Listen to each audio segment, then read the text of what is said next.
Good evening. We're going to call the meeting to order. Committee as a whole meeting for Human Resources and Education. Roll call, Mrs. Guerrera. Gabby. Mr. Hannigan. Here. Mrs. Hines. Here. Mr. Derriman. Here. Mr. Lou. Here. Mr. Harrell. Here. Mrs. Tipton. Here. Mr. Jeter. Here. Mrs. Seeley. Here. Mr. Bettencourt. Here. Mr. Womack. Here. Mr. Paints. Here. Mr. Lamar. Mr. Alfred. Here. Mrs. Belisario. And Mrs. Mullen. Present. Thank you so much. Would everybody please rise and join me as Mr. Alfred says the invocation and the Pledge of Allegiance. Thank you. Dear Heavenly Father, bless each and every one of us here tonight. Give us the ability to conduct the business that comes before us. And we would like to give a special blessing to Miss Brenda Nolan, who had a stroke this week. Be with her in her time of recovery. In Jesus' name we pray, amen. Pledge allegiance to the flag of the United States of America and to the republic for which it stands, one nation, under God, indivisible, with liberty and justice for all. Thank you, Mr. Alfred. I see we have no persons requesting time on the agenda, so we will go down to item 5, approval of the minutes for the committee as a whole meeting held on January 9th, 2014. So moved. Second. I have a motion by Mrs. Hines, second by Mrs. Seeley. Any comments from board members? Comments from the public? All those in favor? Aye. Opposed? Abstain? So ordered. Thank you. Next, we'll have instruction. We have Mrs. Araby with the strategic plan update.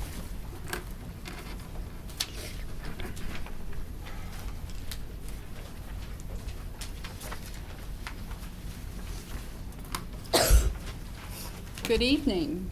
It is that time of year where we're bringing our second presentation to the board, typically do 2 a year. And as you can see here, our current framework includes our 4 task areas. For task 1, shared beliefs. 2, results for customers.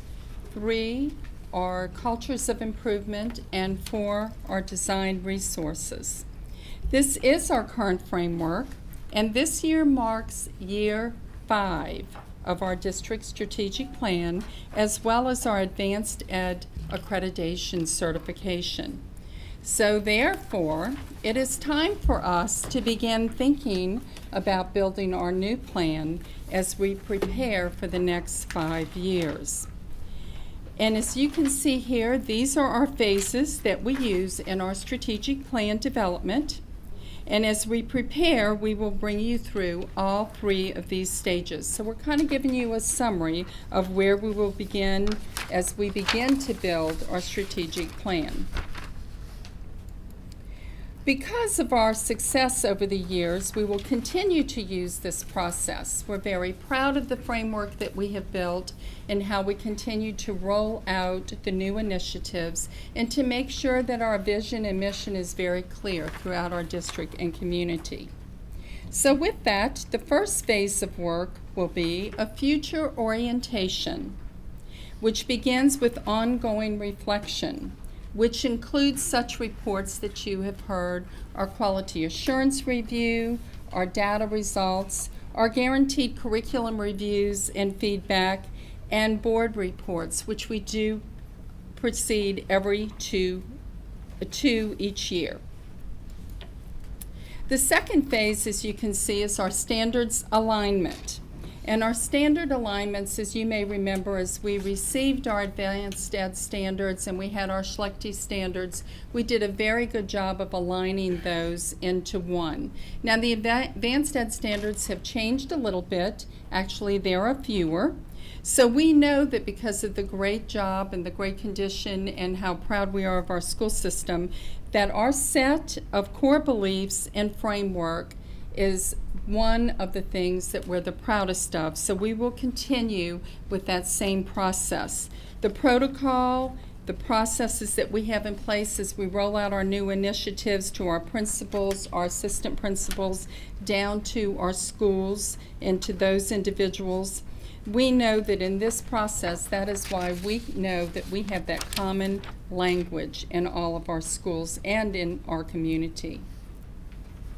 Phase 3, of course, is that stakeholders' input. Our parents, our teachers, our students, our administrators, and our great community. Our stakeholders' input is very, very important. We know how much they value public education and support our great school system.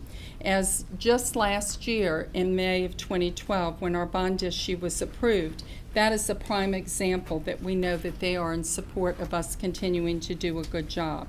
So we know that keeping them informed through communication in a variety of ways, such as our website, Facebook, Twitter, and of course our Channel 13.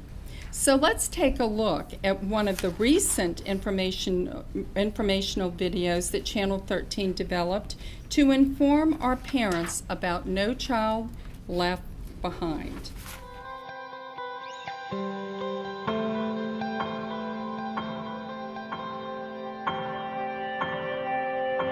The No Child Left Behind Act of 2001 is a landmark in educational reform designed to improve student achievement and change the culture of America's schools.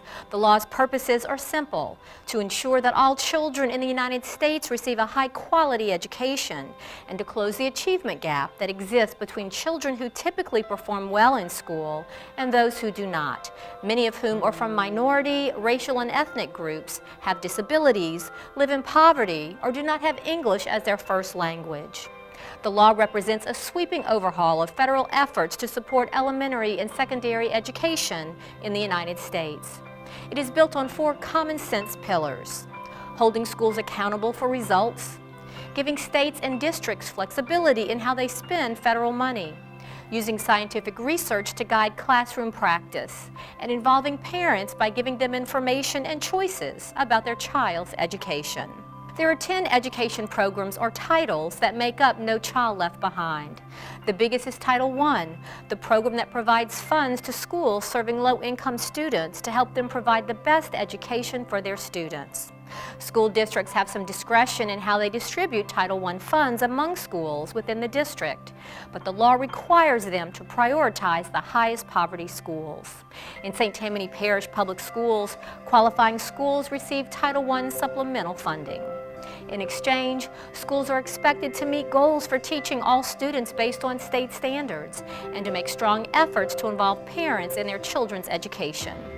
In fact, No Child Left Behind states that parents are key partners in helping their children succeed in school and in helping schools improve. No Child Left Behind requires strong accountability that holds every public school accountable for results. The measure of accountability is called Adequate Yearly Progress.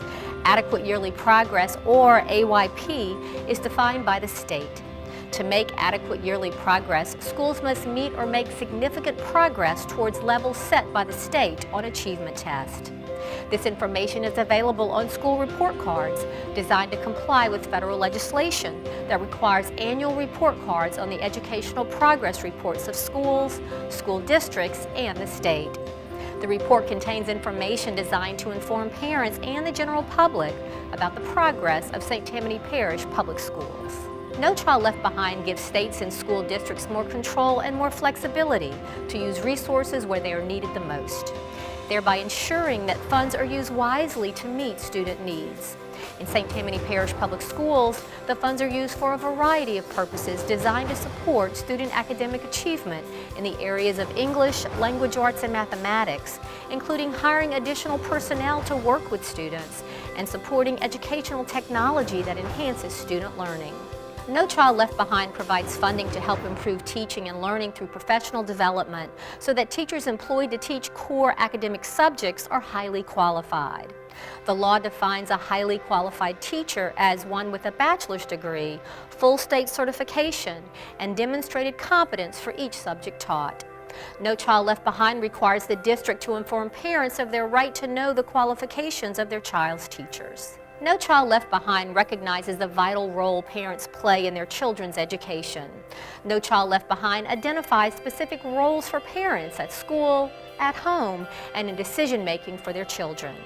At school, parents are encouraged to communicate with teachers, participate in policy-making and school improvement efforts, and volunteer at school as much as possible.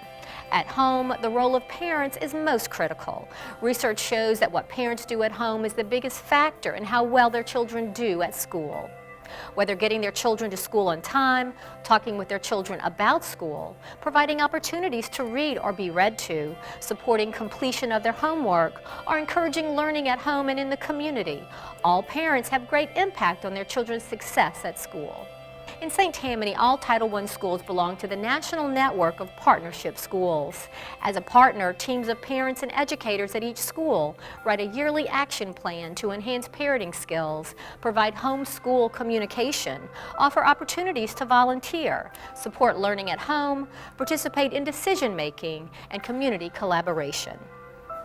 No Child Left Behind recognizes that schools and students will only reach high levels of academic achievement if parents and teachers work together to reach the shared goal of increased academic achievement. And St. Tammany Parish Public Schools is dedicated to providing all students with the educational foundation necessary to succeed in school and in life. For additional information, please contact Terry Meyer, Supervisor of Federal Programs, 985-898-3236, or terry.meyer@sdpsb.org. Now you will hear about the Title I program at your school.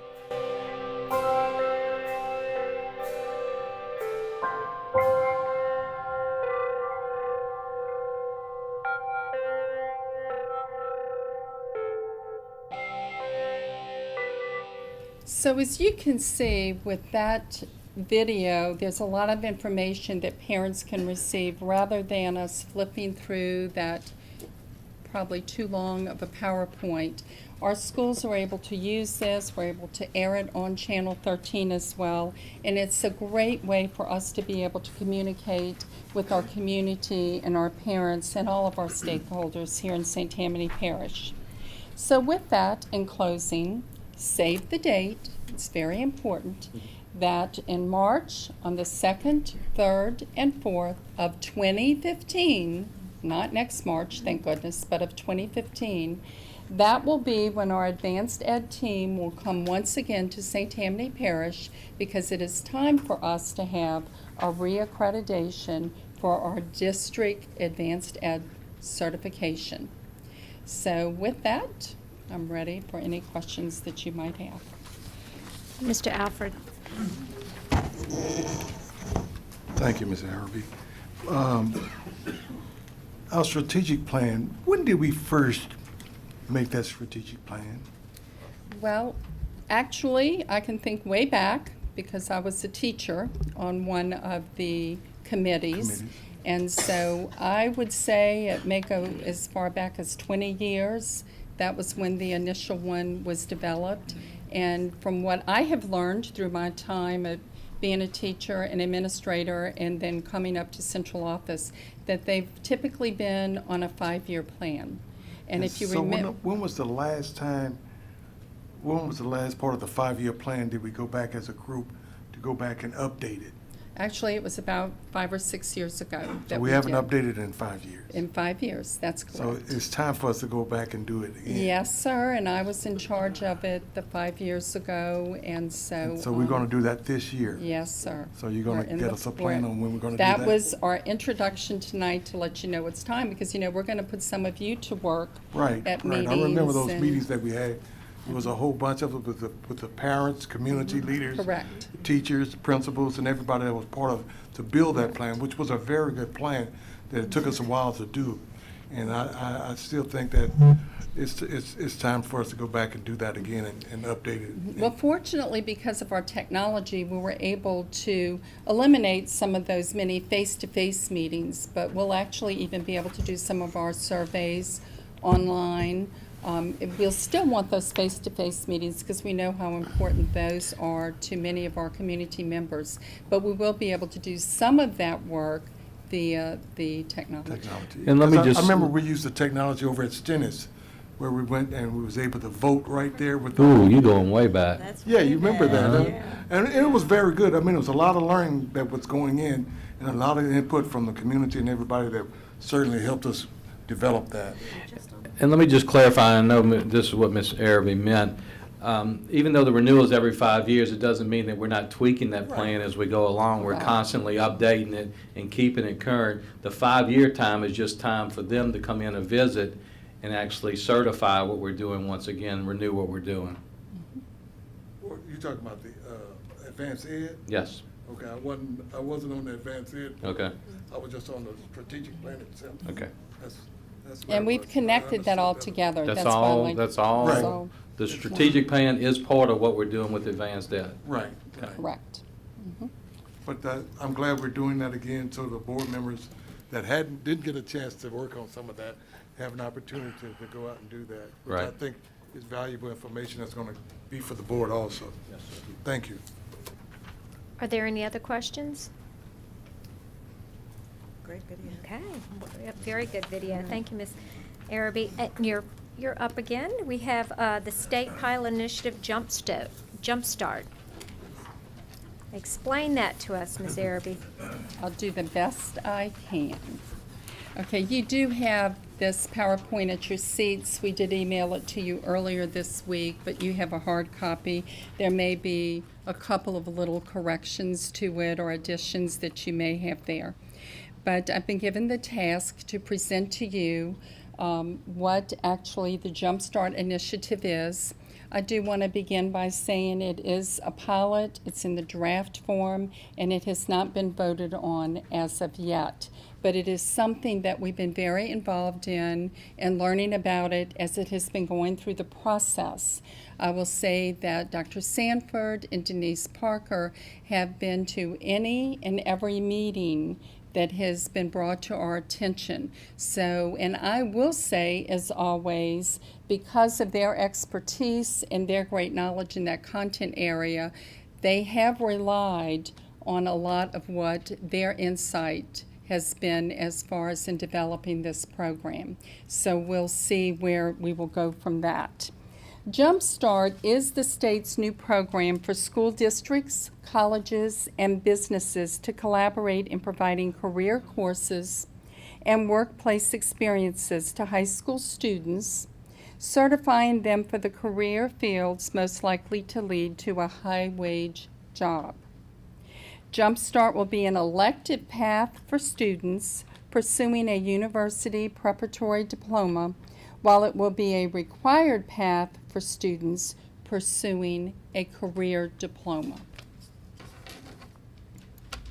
So this gives you some of the other facts bullets that we have received. Bessie will consider the final proposals at the March 2014 meeting. That's when the proposals will be presented, and then they will decide on them at that time. No requirement at this time for districts to participate in Jumpstart immediately, but incoming ninth graders will have to adhere to the new policies. And I'm going to give you a little bit more information about that. Transitional ninth grade, Bessie action is required with that. 1 year at a time individual graduation plan, legislative action is required. Ultimately, Jumpstart will replace the area of concentration. Legislative action is required for that as well. The Jumpstart experience. First, it's transition to high school and individual graduation plan. With that, I do want to say that, and I've spoken to a few of you about this, as far as 8th graders on a high school campus, we have much of that in place. When it was really about 4 or 5 years ago, and it was coming down from the state, the options program, I know many of you remember, it was really suggested that you don't have your options program. I will tell you that in St. Tammany, we go about doing what we think is best for our students. So with that being said, we still have programs at our high schools that can assist us with some of those over-aged 8th graders, or for students who needed some of those remedial courses at the high school. They needed to be at that high school. So we did not stop those offerings at the high school. So we feel as though we're in good shape to be able to provide this for our students. In 9th and 10th grade, it would be developing fundamental skills, and then the pathways to the future would be 11th and 12th grade. Now with this, the career diploma graduation requirements, and this gives you what would be required for a student as they graduate to get a career diploma. And remember, this would be your incoming freshman. Now, we'll still have to abide by that if all of this does pass when it goes to Bessie next month. If you see at the bottom, it has minimum of 9 electives in Jumpstart Initiative, pathway coursework. 1 course must be career readiness. There will be 9 state certification areas, and these were decided by high wage, high demand, and it was identified by the Workforce Investment Commission. And you can see here the list of the 9 state certificated areas. Also, the regional certification areas, as you can see here, coursework, internships, apprenticeships, workplace learning based on workforce needs for the region, and industry-based credentials. The regional teams consist of businesses, secondary, and post-secondary representatives. So this was how this was defined for this initiative.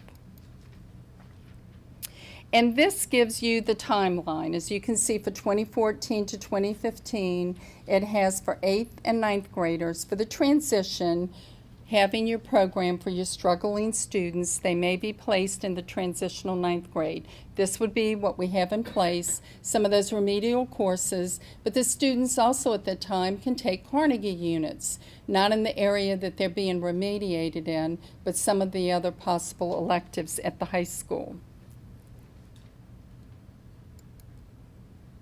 For 2017 to 2018, what it is showing for your 8th and 9th grade transition struggling students, that they certainly can be placed in that transition. Jumpstart Regional Plan would be all regional teams have approved plans, so we would have to submit a plan. Basic diplomas are no longer awarded, no longer count toward graduation, other than as courses included in the statewide or the regional Jumpstart credentials. Fall 2017 graduation index is based on the students graduating 2016. The index counts only in the WIC approved basic statewide credentials for 110 points. And then fall 2017, the graduation index is based on students graduating in 2016. And this gives you the school accountability points. This will be something that was important in the planning of this, because you're always wanting to know how is that going to compare to our other students at the school. And as you can see, they have lined up the points to be a match. Those on the Jumpstart pathway for the GED, it's 25 points. University pathway, it is the same. So they really kept those points aligned.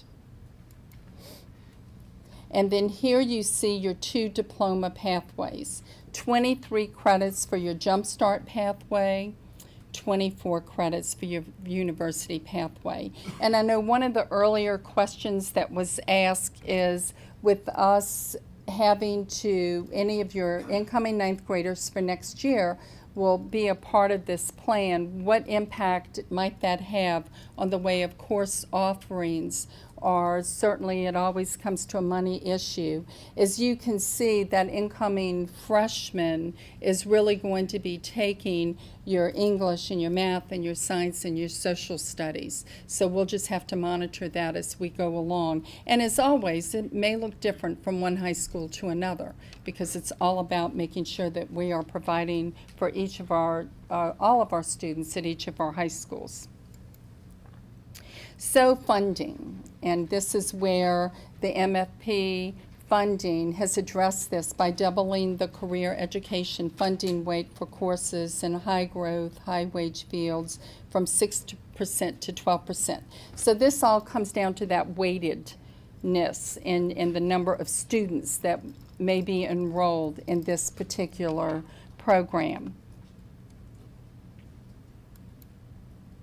And then always for more information, I know if a few of you ask, I will tell you it's sometimes not easy to navigate or to find the information, but now that you have the link and we've kind of given you a copy of the blueprint, this may help you in going there. I will tell you that what I have shared with you this evening, this is what we knew as of probably around Monday at 4 o'clock. Denise and Regina continue to get the updates. They have they've built really good relationships with individuals that are on the ground floor with this. So we are able to get a lot of that information as soon as it's coming hot off the press. And then here again, this is where you will see, this is on the state website, and you can see we're giving you the area that if you go to courses, that's where you can get more information on that as well. And that concludes my presentation on the pilot drafted Jumpstart initiative that will not be voted on until March of this year. And then we will continue to keep you updated as any additional information comes our way. Thank you, Mrs. Araby. I know we have some questions, so Mr. Derman. Mr. Harvey, thank you very much. I got a couple of 3 questions actually, which is surprising even me. But when you're talking about the action that's going to be required, does the board have to take action as far as to implement this into St. Tammany? I mean, certainly this, after it's voted on by Bessie, and then I think it goes out for 90 days, before it's finalized, I really do believe that this will be a part of our pupil progression plan. You'll see it'll be in 741, so it's going to be expected for us to do this. Okay. All right. Then on another page in here, I think it's towards the back, where it talks about the 90% subsidy for districts enrolling in high school students in Bessie's approved career courses. Now, it's the top of the last page. I gotcha. What is that referencing?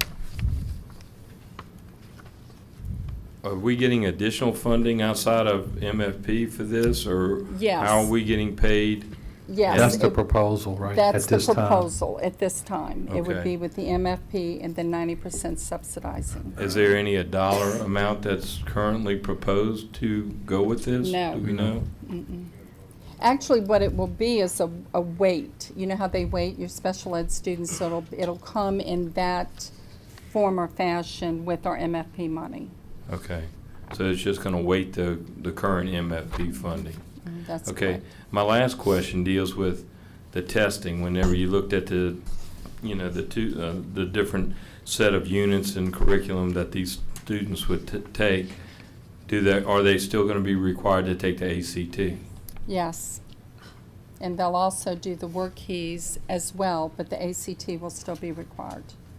Okay. That is what is being proposed. And I think that's important, what Cheryl just said. All this is still subject to change, and as tweaking going along, the funding, the requirements, the whole thing. So we'll continue to monitor it, either myself, in all my meetings, the superintendent's group, Cheryl's meeting, Regina's, Denise's.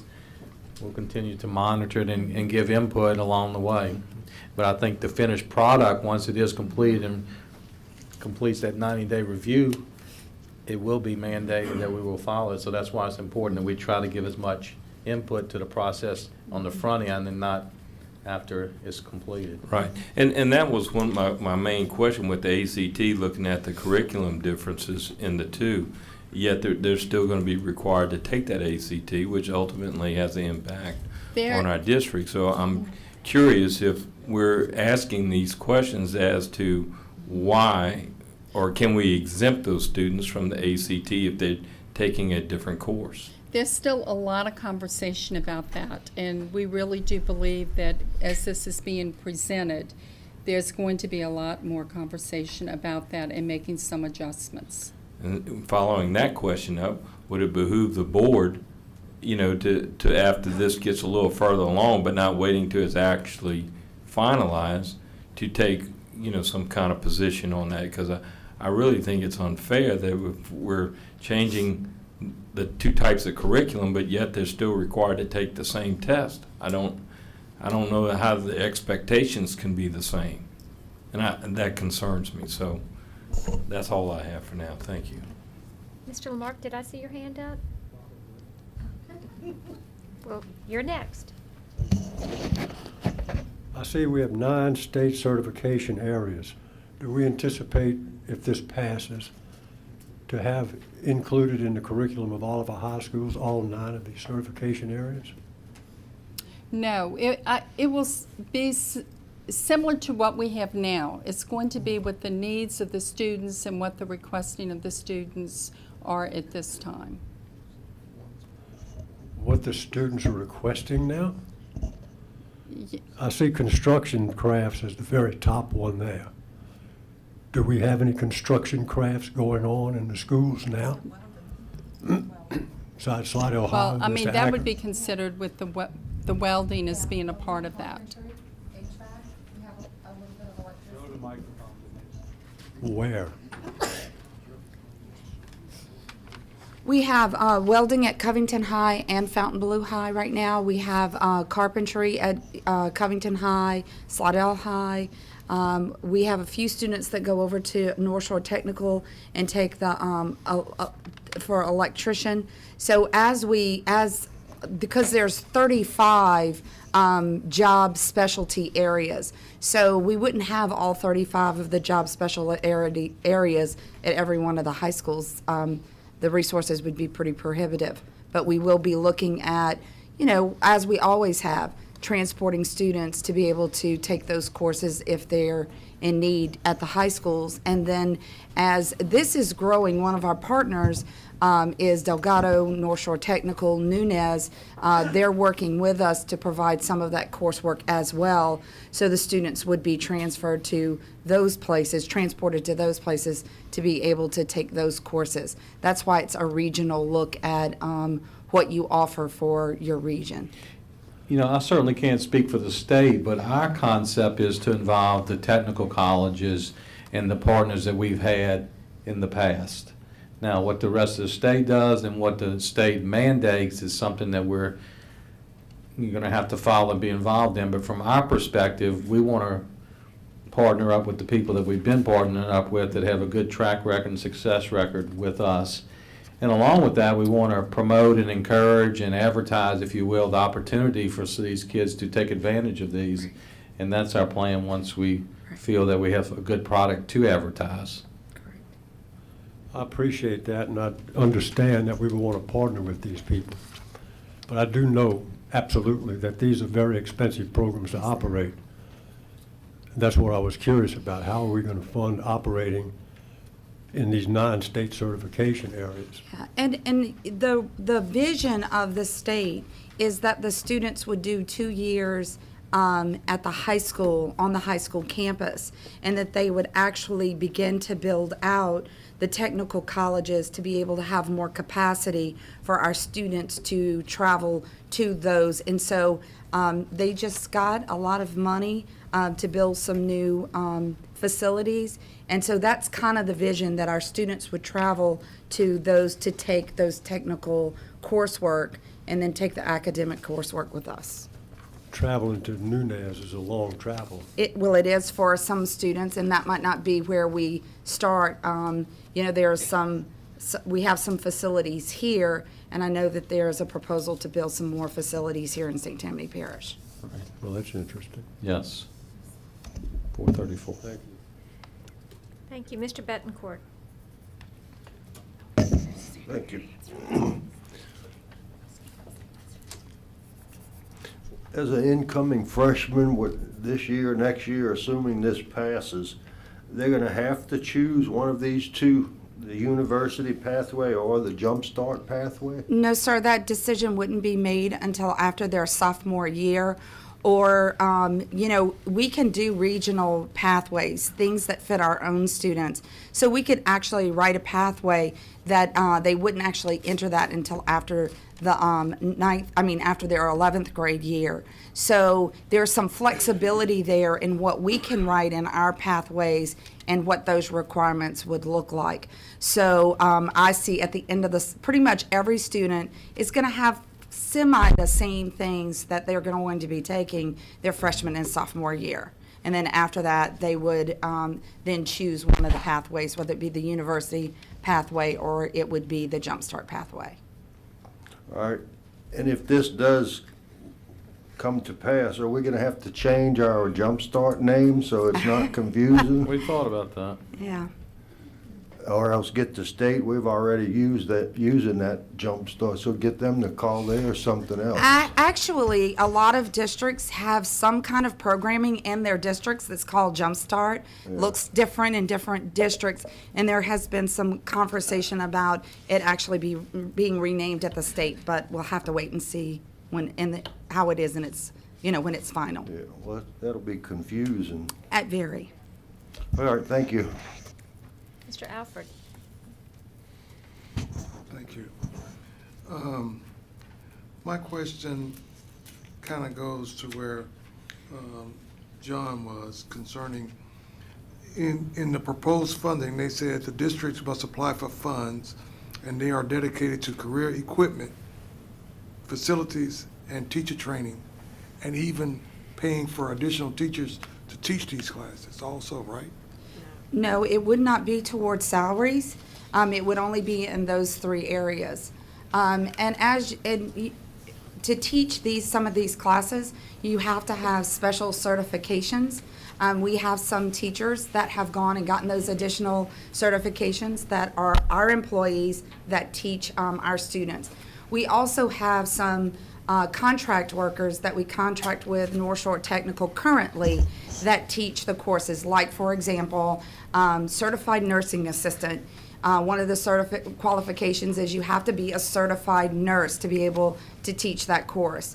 I think in our teaching, we have one teacher that fits that's a certified nurse, so we actually contract with North Shore Technical College. So if we have some teachers that have those certifications already, we of course love to use our employees to teach our students, but when that's not available because of certain specialty certifications, then we will contract with North Shore Technical, and they use their employees, and they come into our schools, and they use our space, and we teach them. I guess my concern is, if Betsy is going to pass this and this is going to go through the legislature, they're going to put a requirement that these are our new nine areas that we're going to have instruction, and it's going to be kind of hard for some high schools to have one or two of them. Another couple of high schools have one, another one have none. That type of stuff. I don't know if that's good for our kids. Well, Are we going to be able to say each one of our high schools will have 3 of these areas and then be able to use the other areas?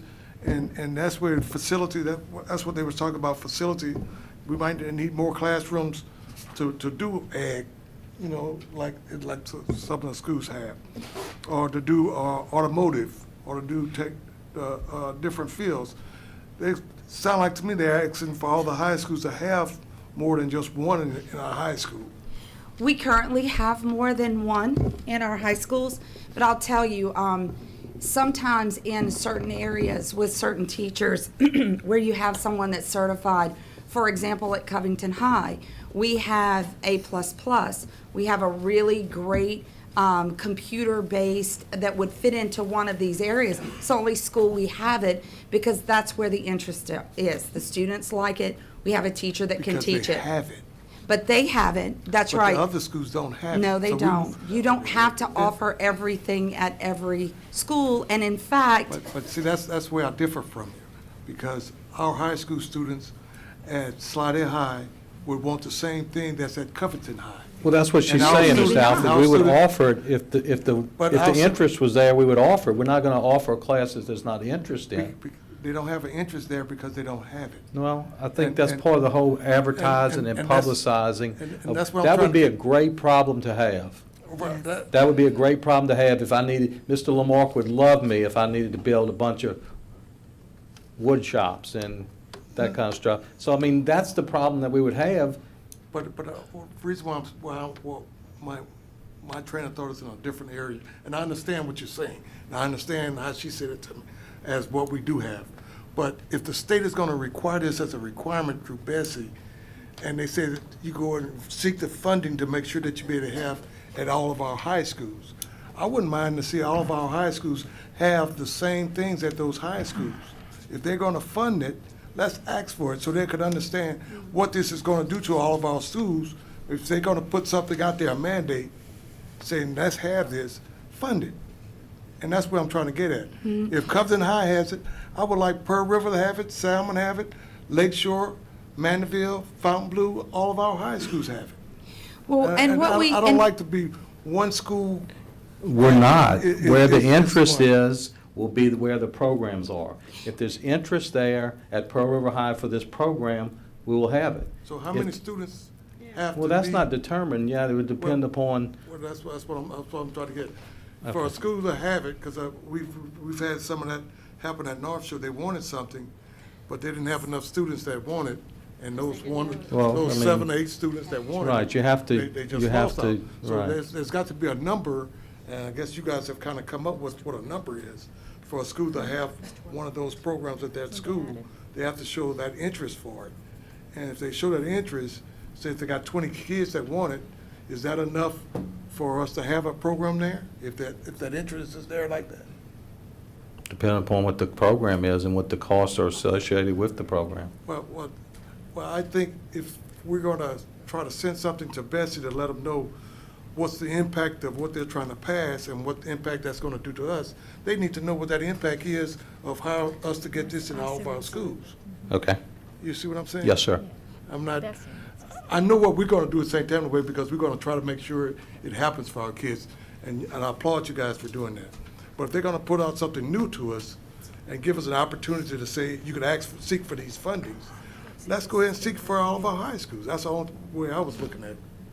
And just one other thing, right now, if we have an automotive shop at Salmon High School. We don't have an automotive shop at Slidell High, but those students can travel over and take the coursework because, that's where the shop is. So we already help students be able to access those even if it's not at their school. They transport themselves. They transport themselves. No, because it's early. Yes, So kids, if they didn't have transportation, they couldn't do it. they find a way. Okay. Is that all? I'm done. Okay. Mrs. Bellisario. Hey, one more. Oh. Mr. Alfred. And this is just for clarification for me. Let's take the 11th and 12th grade, they go into one of these career paths. And there's 9 credit units for that path. Say if they take the technology, what courses do they take that are electives that fit that category? That, down to that level of detail has not been fleshed out yet. So that's some of the things that are still kind of up for discussion, and I think that the districts are going to be able to decide for our students in our districts with the resources that we have, teaching resources, what would that coursework look like, and in conjunction with the technical college that we work with. So that's going to have to be kind of a regional conversation of what those courses would look like. But they haven't specifically, spelled those out for each one of the Jumpstart areas. Now, will there be like intermixing of the traditional and the Jump Start? Say if a person Michael? would like to get their certification in computers, say they could take the 3 electives that they have for the traditional, they could take those 3 electives and take it under the career path. If those specific courses fall underneath that career path, yes, sir. And then they could be also in the Jump Start career path, Correct. but still be able to go to college to get a engineering degree in computers and still be certified as a tech, whatever. In almost every one of the state certification areas, there's an industry-based certification that they have identified. So the kids are still going to have that credential of the IBC. They're going to be able to do some internships, workplace learning, or apprenticeships. So there's going to be a portion of that where they actually go, kind of like we do with our internships. Other than some coursework, this is not a lot different than what we currently do in our school to work. That's what I was thinking. Okay. Okay. That's it. All right, four more people. Mrs. Bellisario. At our most recent Chamber Education Committee meeting, we were discussing this, and I didn't know very much about it, and that's why I asked that it be on the agenda. And I just want to thank you all first for getting it together so quickly. I mean, that was only a week ago. In answer to something I believe Mike or Ray said, North Shore Technical College assures me they're going to break ground in September for their section of this. John, that should make you happy. Ms. Balsero, is that on 434? Yes, Yeah, the one okay. on 434, Okay. right. They've also sent me a list of courses they're going to offer, and I've been pushing them to try to offer more here in the Slidell area because all of their other campuses have a lot more than we do. So maybe when they get more space. Of those 9 state certification areas, what if a student wanted to study auto mechanics? Which of the 9 would he choose? I don't have that right in front of me. I think it's the last one. Transportation? It's, yes, it's in the transportation, and it's 4-stroke engine. That will Okay. lead them to post-secondary, the diesel mechanic, which is what most of the kids want. But they have to be 18 years old before they can move into that diesel mechanic. So this is the preliminary to get Okay. them the foundational skills they need. But what if they wanted to work on Lamborghinis? That would be that's Same where they thing? would be, the transportation, distribution, and logistics. Okay. Of these courses,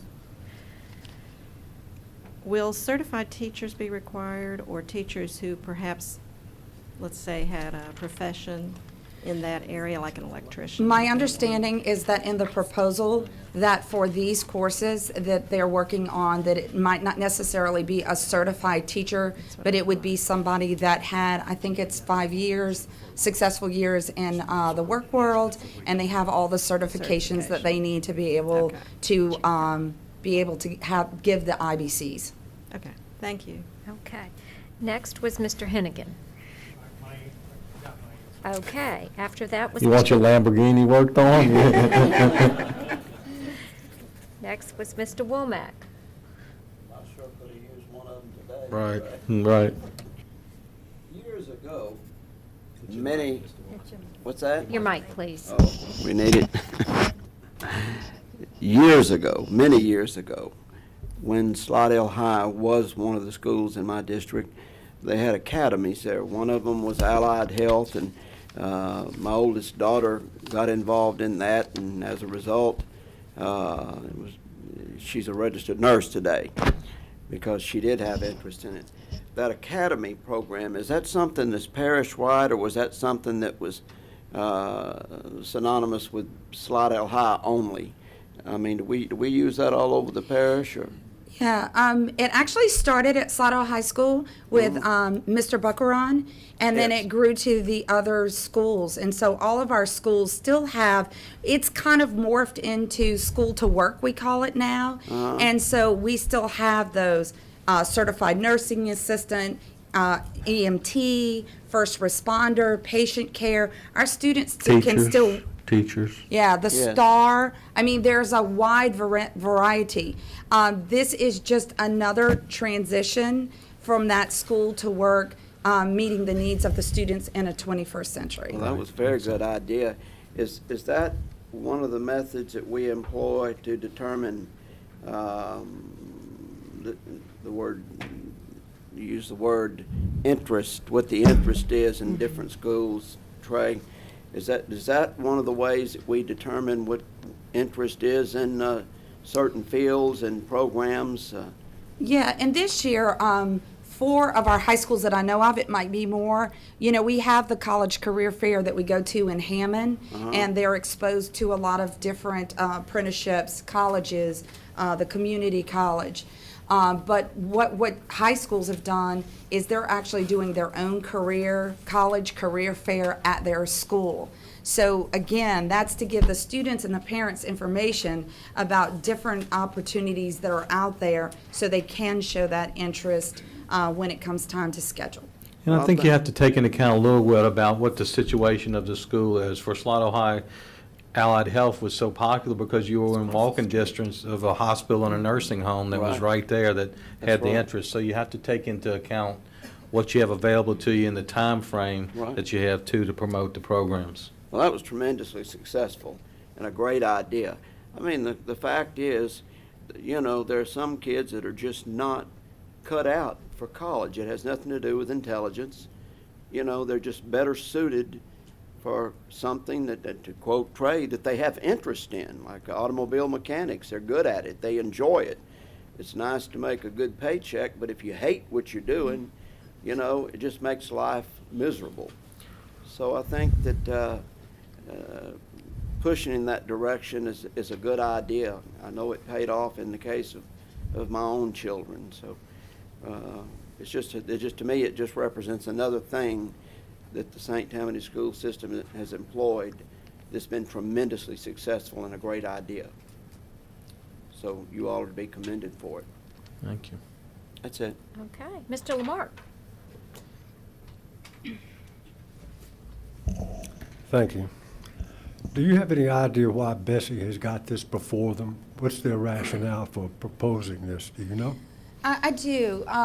The career diploma that they instituted 4 years ago, only 1% of the students statewide actually are pursuing a career diploma. And the thought is that when students graduate with a basic diploma, I'm not saying I agree or disagree, I'm just telling you this is their rationale. With a basic diploma, they really don't have any skills to find employment, and they really don't have the academic level to be able to pursue that 4-year university. So this was a way for students to be able to leave high school with some kind of credentialing that would make them, they could go post-secondary, which could lead ultimately to the university, or they could go straight to work. It just gave them some options. That was what their rationale was. Okay, so they're not happy with kids just graduate from high school. They want kids to graduate with some sort of skill set. Got that. But for the past 10 years, excuse me, the last 10 years or so, the Bessie's board, through many of the things that it's done, has pretty much destroyed the elective programs in the state. There are very few shop programs. There's very few ag programs at one time had, which was, in fact, doing all of the things that they're asking us to do again.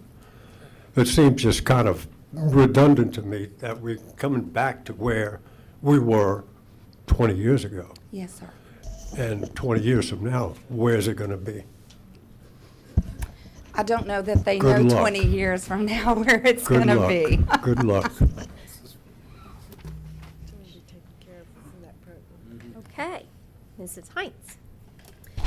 Ms. Parker, I know that state officials have traveled the state questioning and listening to teachers, administrators, and counselors on this program. Do you know if they've specifically consulted with parents?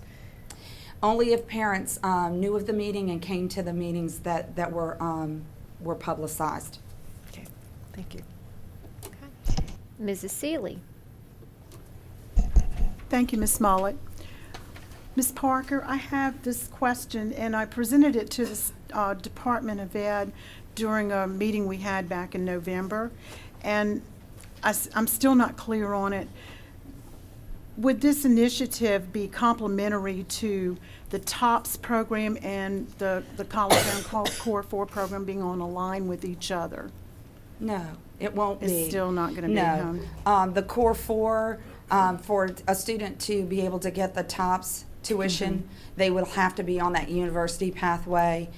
They are proposing some legislation to update the TOPS Tech money, and TOPS Tech wouldn't be just a 2-year plan. If you were successful in those 2 years, you could go ahead and go to the university and have more money, like reapply for more money.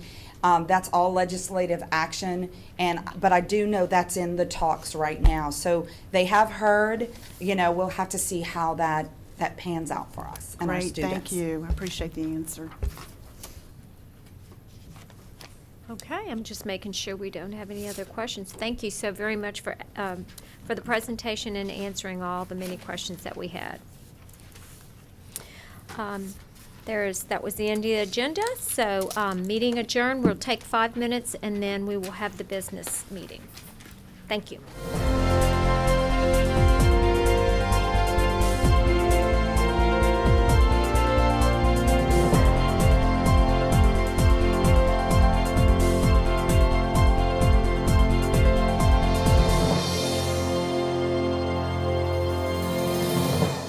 Okay, I'd like to call this meeting to order for St. Anthony Parish School Board Committee as a whole, February 6, 2014, Business Affairs and Administration.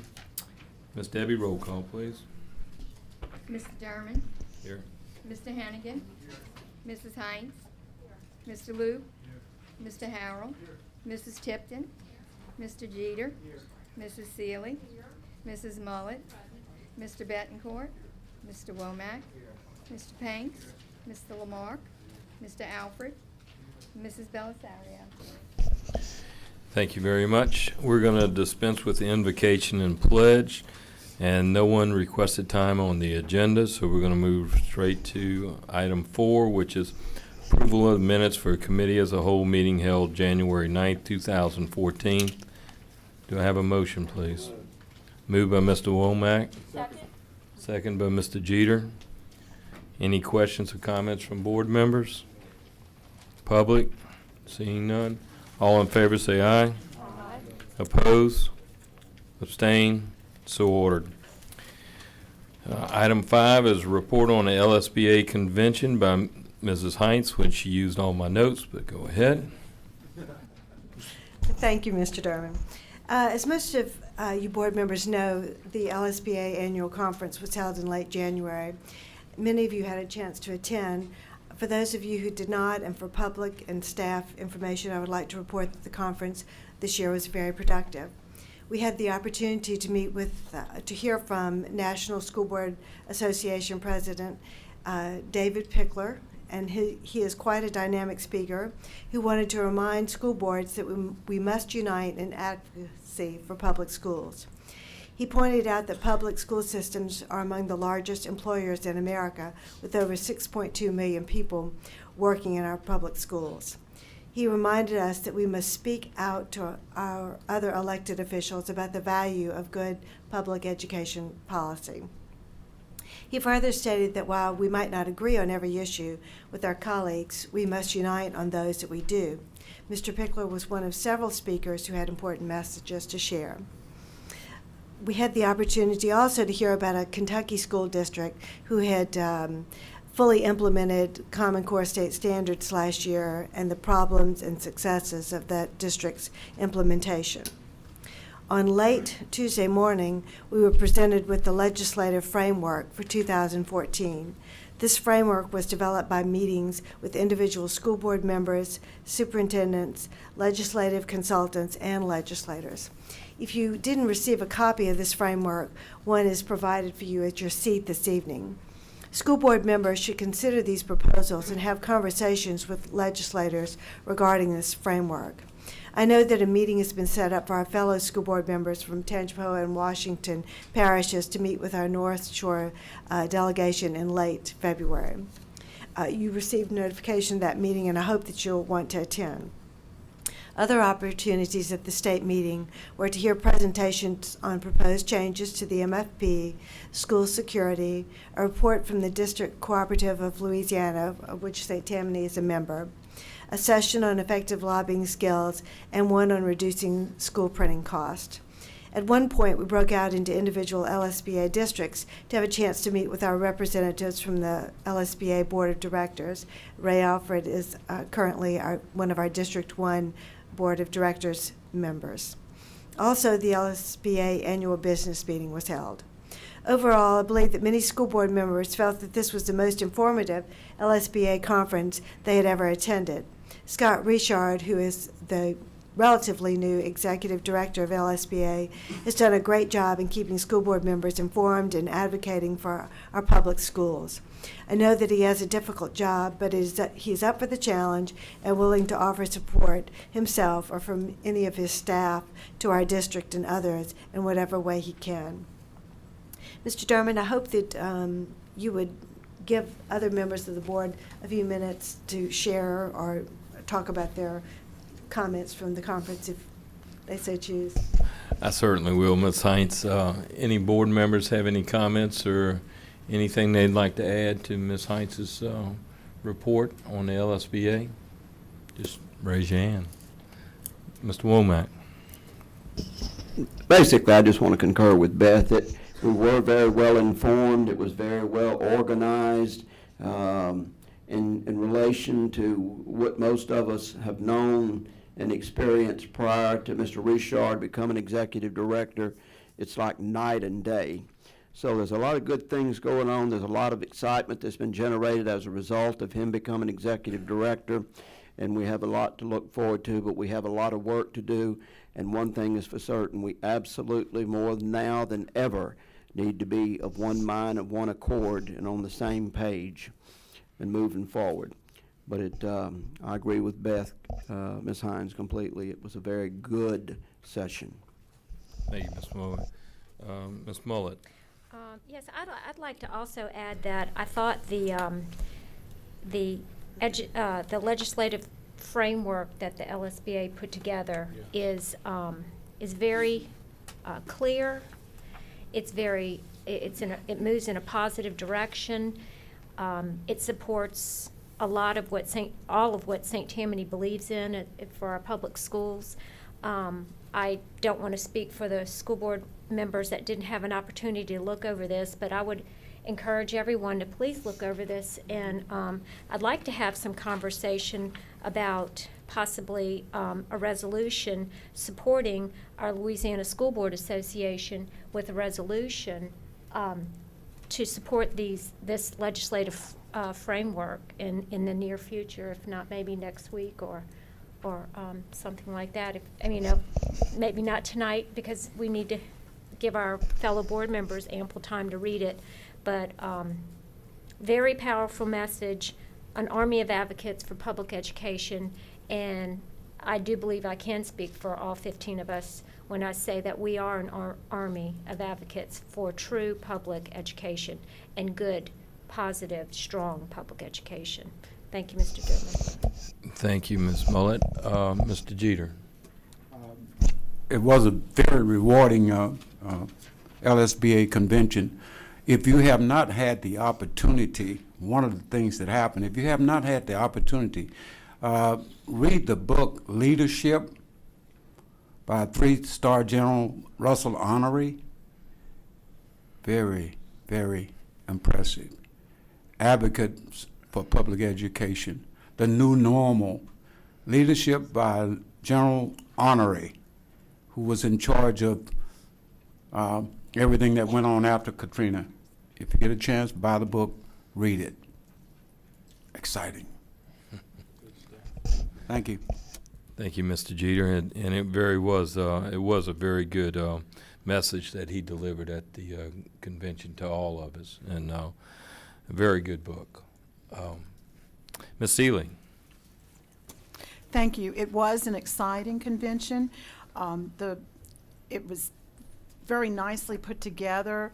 It's very important that we are all clear and concise, speaking as one voice for the issue of Common Core.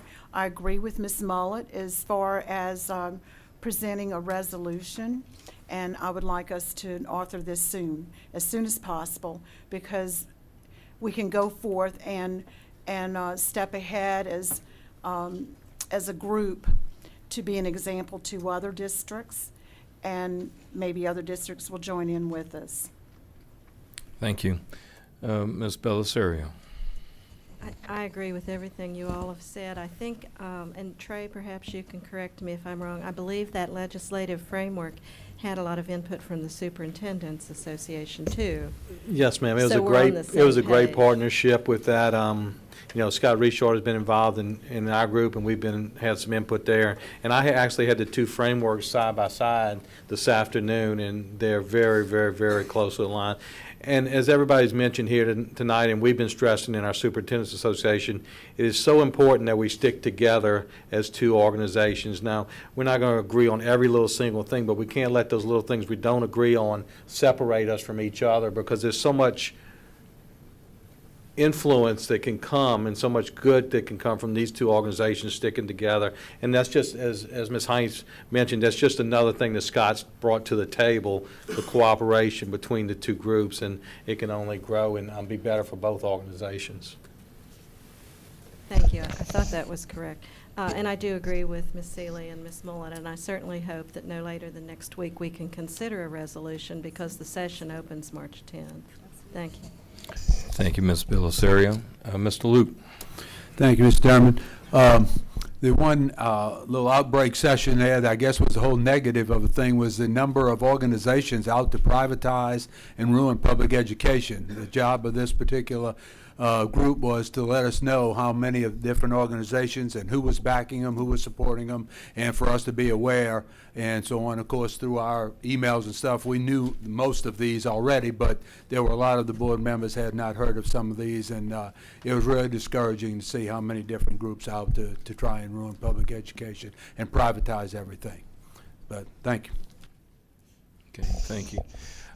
I guess I know we had this suggestion out by the board, but do we need to vote to prepare a resolution? Mr. Dermott, I don't believe we need to vote on that. I'll see to getting a resolution together, send it out to board members early, and they can So review that they it. can have some input on what the Yes. wording of it, and because I mean the LSBA framework is very broad. I mean it talks about the MFP, it talks about retirement, Common Core, you know, everything from accountability issues with districts and teachers, as well as charter schools. So I mean it's very broad and lengthy. So in all fairness to the other board members that did not attend, they need to kind of come up to speed with that, and so that we can go ahead maybe for next Thursday's meeting, our full board meeting, propose a resolution and actually take And action on I think a that. general resolution of support for the entire framework would be a good idea. Okay. I'll That get sounds that good. wording Ms. to everyone. Okay, thank you. Mr. Alfred. Thank you. As being a board member for LSBA, this was the framework that we took time to make sure that all the school systems in the state had an opportunity to endorse this. And so this went out for us, and I'm glad that the suggestion came from this board that we'd like to do a resolution going back saying that we endorse this whole plan that they have. And this is what we want to go into the legislature session with a plan of action, not always being on the defense, but be proactive of this is what all the systems in the state wants our legislators to support. So all this framework has gone to all the legislators so that they can support the same thing. If they need any additional information, we as a school system and as a LSBA will be able to supply them with this information. Thank you. I agree with you, Ray. Very well said. Ms. Sealy. Thank you, Mr. Durman. The one important issue that we have this year is that we have innumerous amounts of bills that could be offered. So it's going to pretty much keep all of us on our toes, along with our lobbying team, to watch everything that comes in as much as we can on a daily basis while they're in session, because we don't want anything to sneak through that could usurp any plans that we're not aware of. And I know our team is very good about watching over this, but it's going to take all of us to also watch. And the difference, of course, as most of you know, is last year was a fiscal year, so they had only a limited amount of bills that were offered. This year is numerous. Any amount can be offered from anywhere. Okay, thank you. Any more comments by board members? All right. Seeing none, we're going to move on to the next agenda item, which is revisit Mayfield boundary line, and we're going to go to Mr. Jabbia. Thank you, Mr. Durman. Board members, if you'll recall, when you approved the attendance boundary lines for Mayfield Elementary School, the motion contained a provision to revisit the boundary after the school had been in operation for 2 years. Included in your packet is a little memo from Ms. Woosner to you with my approval. Tonight we are reporting to you that we've revisited the boundary lines and believe the current boundary lines are serving the system well, including transportation functioning as expected. As our parish continues to grow, future expansions included in the original design of Mayfield will be a consideration to accommodate increase in enrollment. And I'll try to answer any questions if you have any. Any questions by board members? Oh, that's a good sign, Mr. Jabbia. Seeing none, I guess we'll move on to the next item on the agenda, which is administrative, and Mr. Jabbia. First item is to recommend authorization for Superintendent Foss and our Board President Heinz to purchase Lot 5 and portion of Lot 6, Square 31, Robert Addition, east side of Carey Street, 120 feet south of Brakefield. And I don't know if you want to get a motion in a second, then we can discussion. Motion, Mr. Alford made the motion, seconded by Mr. Lamarck. I think all of you are aware, we've talked about this for some time. There's a piece of property that has come available right across the street from Brock on Carey Street. It adjoins our current parking lot that's across the street. We think it's a good piece of property that we could use. It's available at this time. It's for sale by Mount Olive Church. And I think it's a reasonable price. We've gotten our 2 appraisals. We would take the average of those 2, and we would ask the board to approve this so that we could try to execute a purchase agreement. Okay. Any questions by board members? All right, seeing none. Any questions from members of the public? All right, seeing none there. All those in favor say aye. Aye. Opposed, nay. Abstain, so ordered. Okay, Mr. Jabbia. Thank you, Mr. Durman. You're on a Item B roll. is recommends authorization for Superintendent Foss and our Board President Heinz to execute cooperative endeavor agreements with other public entities relative to portable buildings at this time at Slidell High School and Fifth Ward Junior High School. If you want to get also a motion in a second, then we can go from there. I need to turn this over to you, No, Pete. sir, I'm sorry. I don't mean to do that. Moved by Ms. Mullet, seconded by Mr. Jeter. Okay, Mr. Jabbia. Mr. Foss, did you want to make any comments, or you want me to just go ahead through first? You can go ahead. Okay. This agreement would be a legal binding agreement for us to be able to donate portables that we consider unusable for the school system. Possibly the only thing they could be used for really is for storage, unless somebody wanted to remodel them or whatever.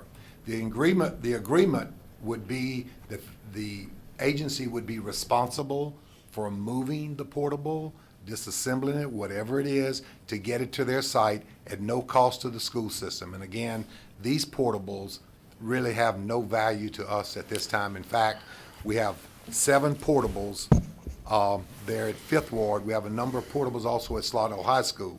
But this agreement would be for the 7 portables at Fifth Ward, and they need to move them because in the construction and all that's going on, this took up some space, and we need to get them cleared out to where they can get their playground and football field and everything back. The agencies involved, Slidell Police Department would like 3 of them. The Fire District number 1 in Slidell wants 3, and the Bush Fire Department wants 1. That would include all 7 of the portables. So this would just be an agreement between us and those agencies to where we could get this accomplished, and that's what we're asking for tonight. Okay, thank you. Mr. Folsom? Just a little further clarification. I just want to be clear that all these buildings are the oldest of all portables. They cannot be used anywhere else in our school system. If they were to be moved, they would not be within code that would be required. We had certainly looked at numbers of what it would cost us to have them torn down and removed. So instead of having that cost, it was, we came to us from different agencies asking to us to donate to them. So certainly they will be responsible for all costs involved. And at the same time, they will benefit and we will benefit by having these buildings removed from our campus that are no longer of use to our school system. This agreement will continue to be in force for other certain opportunities, but as I mentioned with Mr. Hennigan the other day, anytime we do this, we will come back to the board and give specific examples of what portables are being given to specific agencies to make sure that you continue to be aware of what we're doing along these lines. Thank you, Mr. Foles. Ms. Hines? Mr. Jabby, I just wanted to make sure that they're donated in as-is condition. Yes, ma'am, as is. Thank you. We already have it.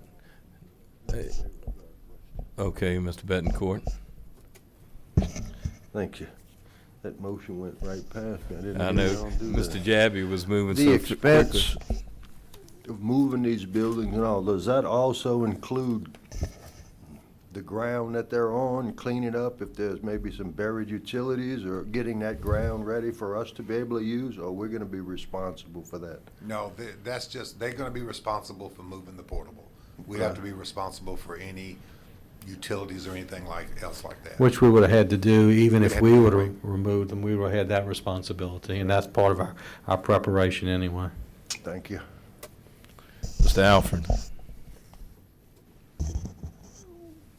We're only passing, this motion that's on the floor is only good for these 7 portables? No, sir, they will be for these portables and any future portables, but before we do anything, we would always come back to the board, just like we're doing tonight, telling you that we want to donate them to, and we would tell you the agency they would be donated to. It just looks like to me we just need to do it for the 7 tonight, and when you want to do it again, bring the same motion back to us and let us do it again, approving it.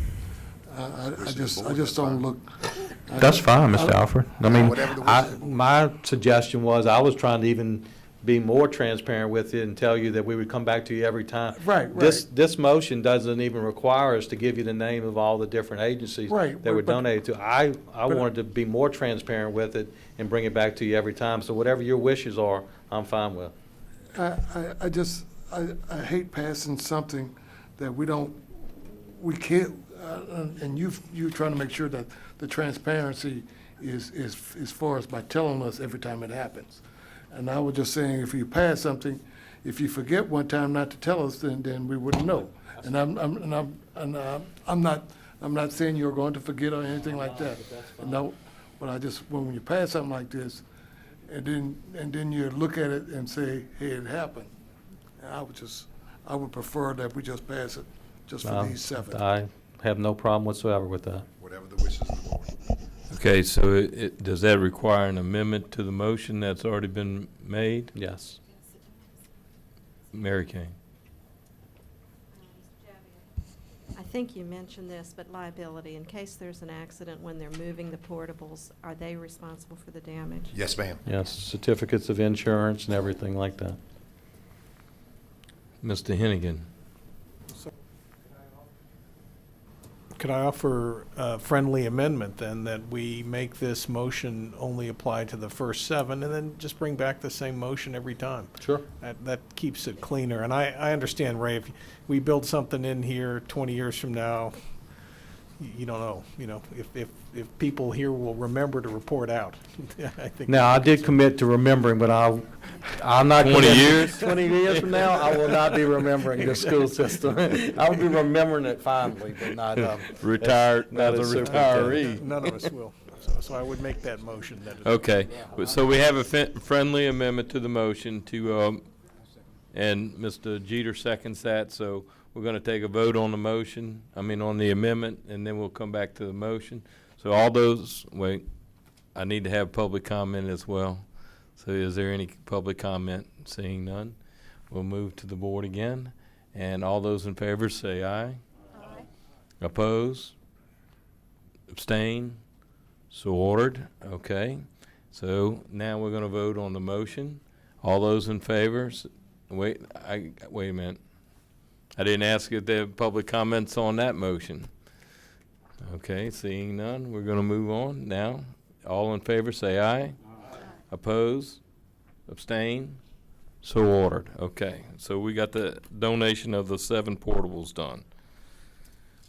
All right. Thank you. Mr. Javia?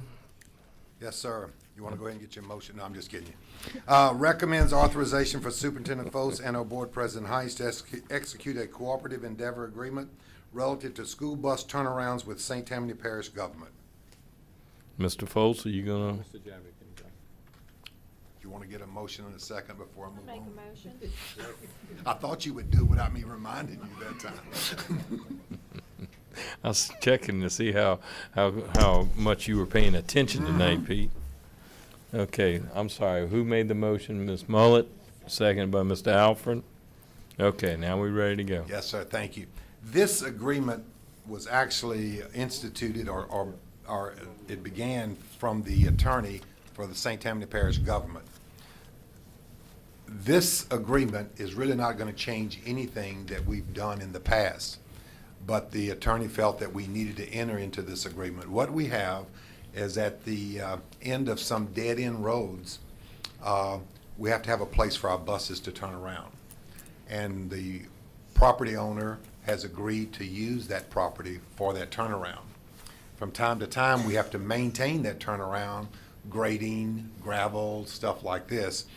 And we've asked the parish before for their help. They've always come, we've paid for their materials, labor, et cetera, so it's not going to change any of that. This agreement will simply be the same. If we have a turnaround that needs to be repaired, we would simply make a request to them. They would go out, assess the situation. They would give us an estimate.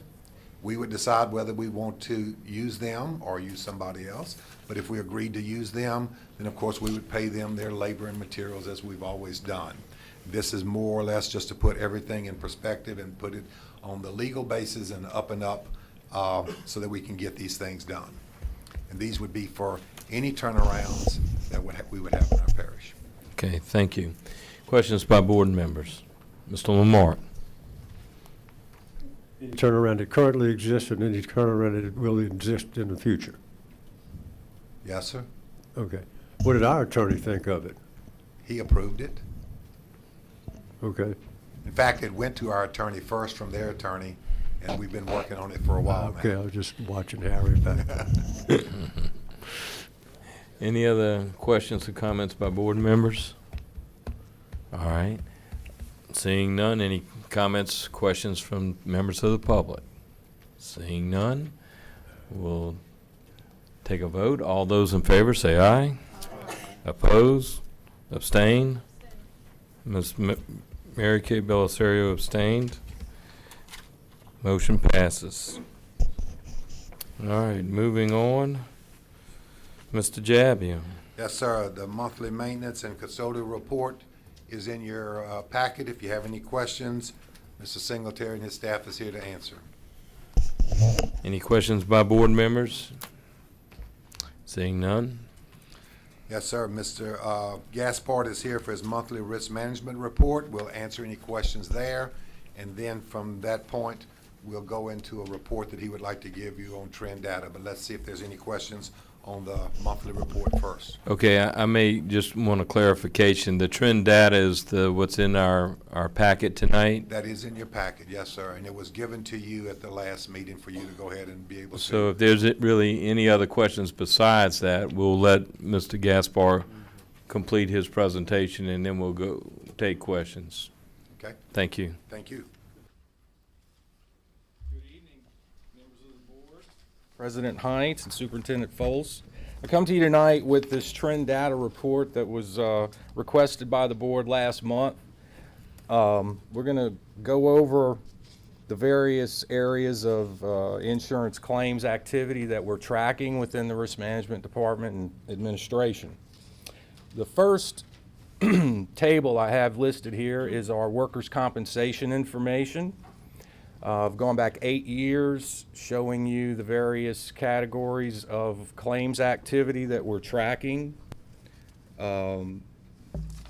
First column is lost time accidents. Let me give a quick definition of that. That's any accident of an employee in a work-related function that results in at least 1 day of missed work.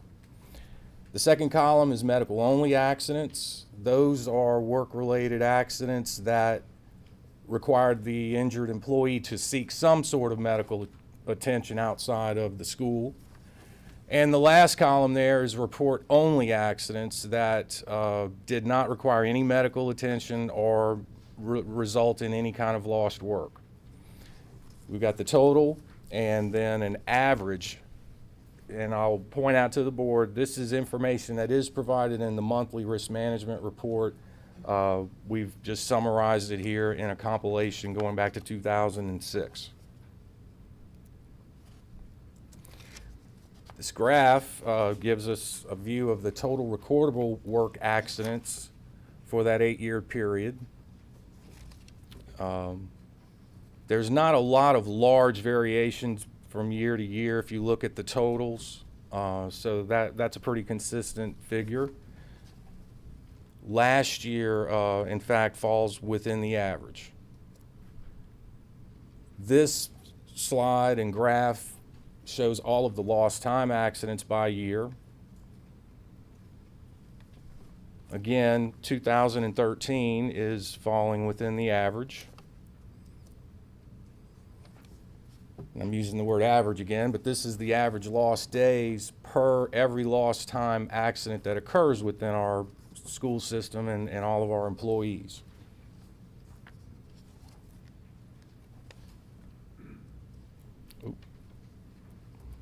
So, and I'm in a little summary here, you know, the recordable work accidents for last year is consistent with the average for all.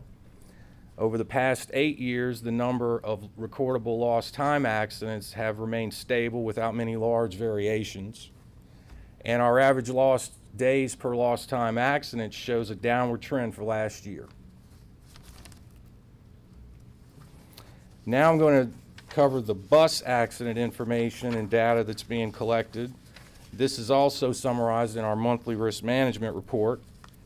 This is showing the total accidents per year, those that involve substitute bus drivers, those that involved any injuries, and fourth column is the total miles traveled per year. And the last column, I did an average of those miles per accident.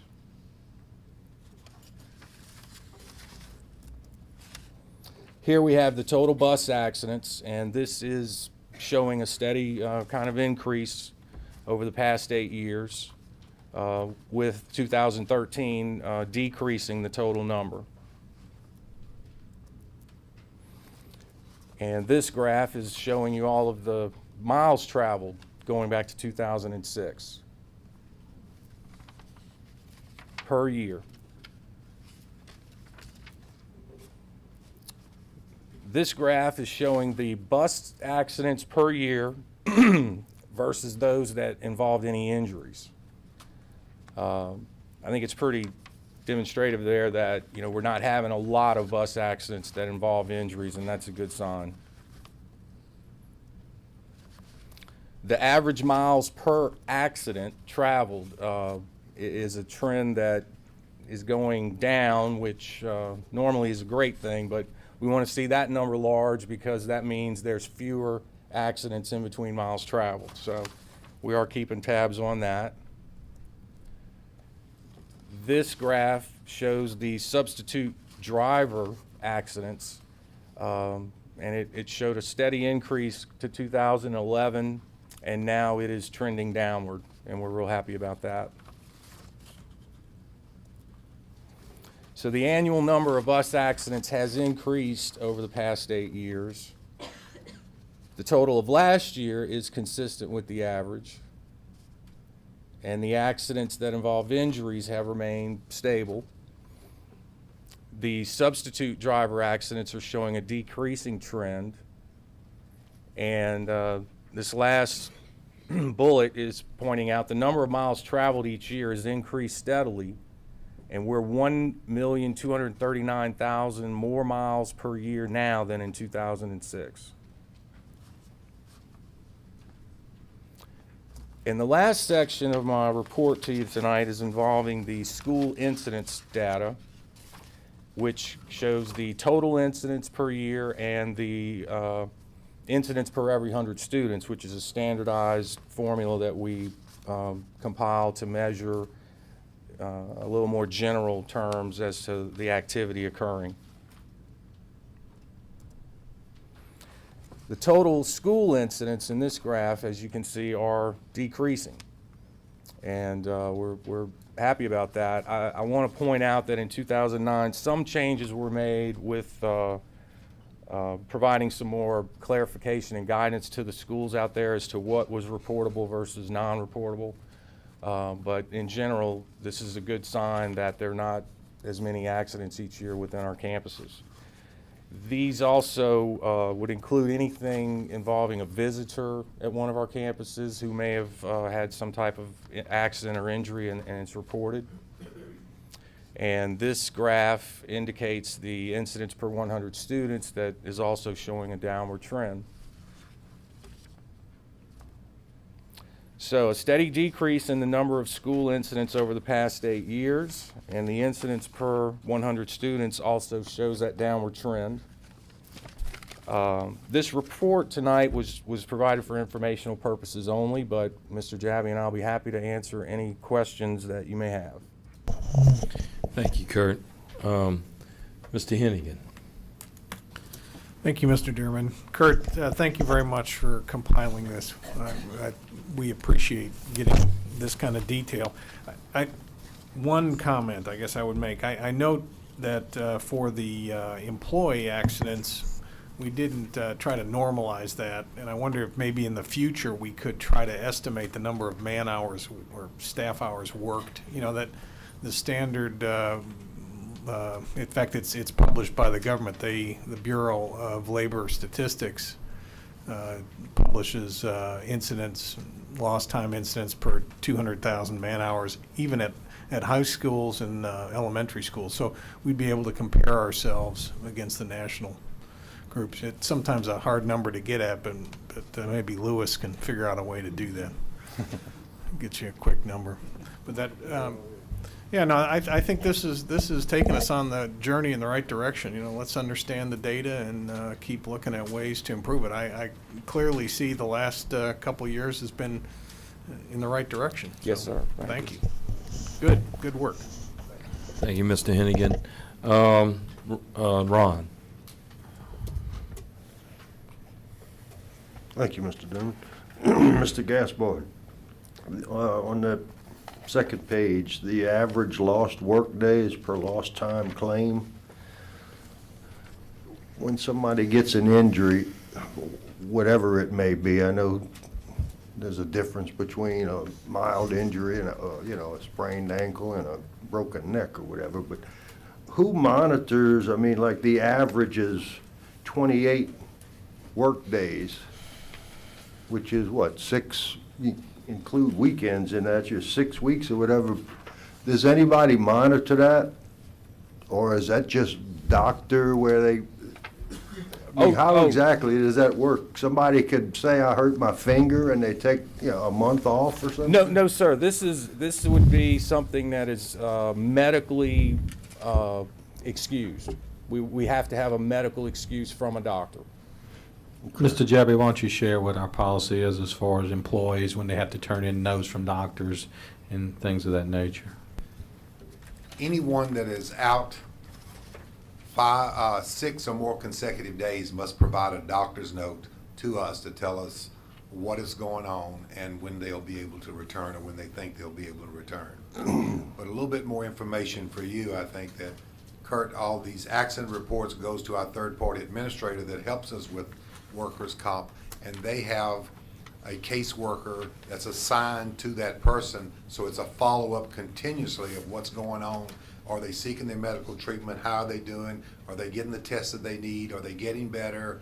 So that we can get them back to work. So yes, sir, it is monitored very closely. Okay, And on the front end of that, there's an incident report that must be filled out that, any witnesses that were there, that they're included. Administrator at the school is required to interview the people, fill out the form, sign off indeed that they have looked into this as well. So no, there's a lot of steps in place to make sure that indeed if someone is hurt or injured, that we classify it and confirm it to be accurate and true.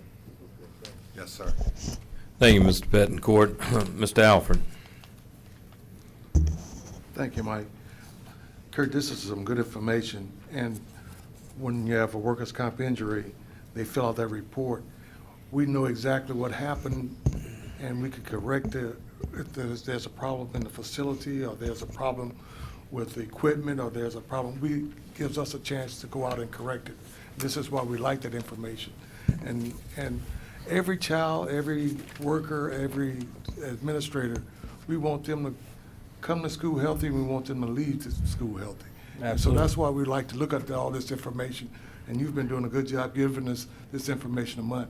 And Neil wanted to kind of look at it all together as 8 years together of information, and we're doing a pretty good job, and I just hope we keep up doing that job like this. This is good information. Thanks. Thank you. Thank you, Mr. Alford. Anyone else? Ms. Seeley, I'm sorry. I got to look at my notes.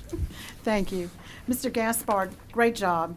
On the annual bus miles traveled chart, does that include field trips in or out of state mileage on these buses, or is that just within the school district? I think this is within the school district only, ma'am. Okay. It's based on our resolution every year. All right. Any other questions by board members? I got a couple for you, Kurt. Yes, sir. Sorry about that. Mr.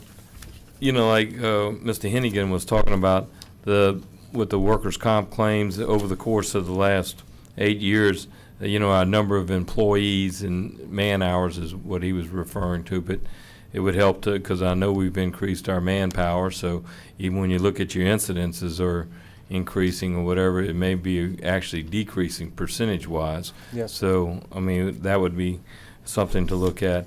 And Mr. Alford was also speaking about, is look at, and I know you're doing it, but I may be curious for some of the board members to see in what areas are we actually incurring some of our losses in, or having our claims in, whether it's custodial or health, food services, or busing, or whatever it may be, just out of part of a report that we may see. But I think it's great information. I know it's a lot of work to compile all of this, and I know you got a lot of other things to be doing. So on behalf of the board, I really want to appreciate and tell you how much we appreciate your efforts in getting this to us, and so we can kind of get a good handle on what's taking place within our school system. And we thank you and Mr. Jabby and Mr. Foltz and everybody else involved in this process very much. We appreciate it. Well, if we're thanking everybody, let me say too, to Mr. Hennigan is really a good source for us. And I think the thing I've learned the most from Mr. Hennigan on this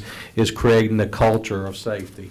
And that's what we tried to do. Some publications that he sent me, some actually conference that I attended that he recommended. And I know that we're preaching that to Wade and Jeff and Jimbo and Dale and the people that are working to create a culture of safety. And, you know, we still have a long way to go, but I think we've made some really good progress in the last couple of years.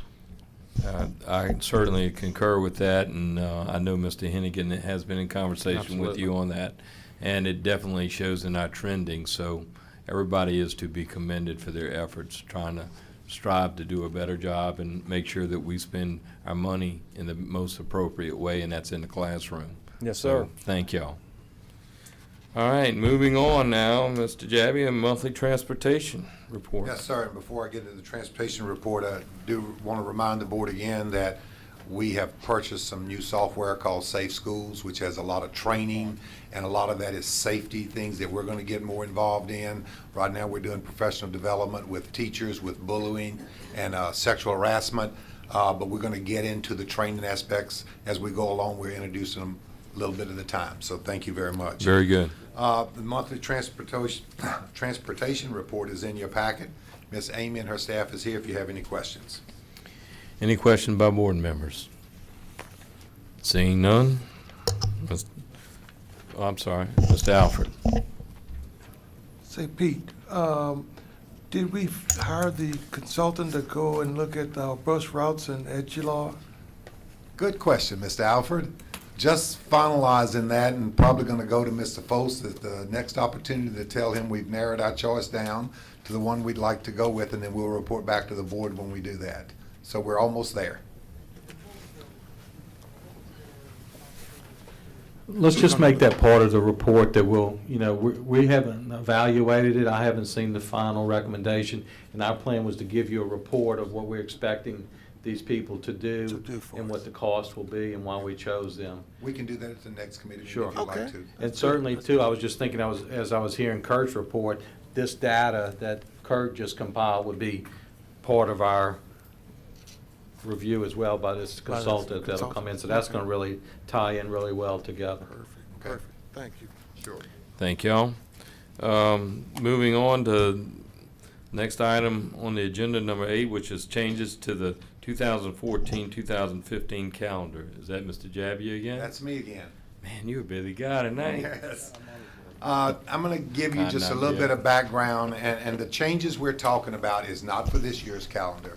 This is next year's calendar, 2014-2015 calendar. Just a little bit of background. Y'all know that by the collective bargaining agreement, that we, part of that agreement is that we have a committee that is called a calendar committee, and we look at that, and the collective bargaining agreement says that we have to make a decision on the calendar no later than March 1st of the year preceding the year for the calendar. And we've been doing that for a number of years. And when we did this in March, we've always had the testing dates from the State Department of Education. In fact, the State Department used to give us 2 years of testing dates, so we could look 2 years in advance when we were planning.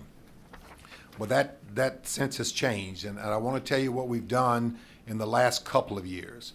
The last year, we had the testing dates from the state at the same time. We got some, I'm not going to say complaints, we got some input from the community that says March is a little late for letting us know about the calendar because we're planning, you know, for vacation during the summer. When is school going to open?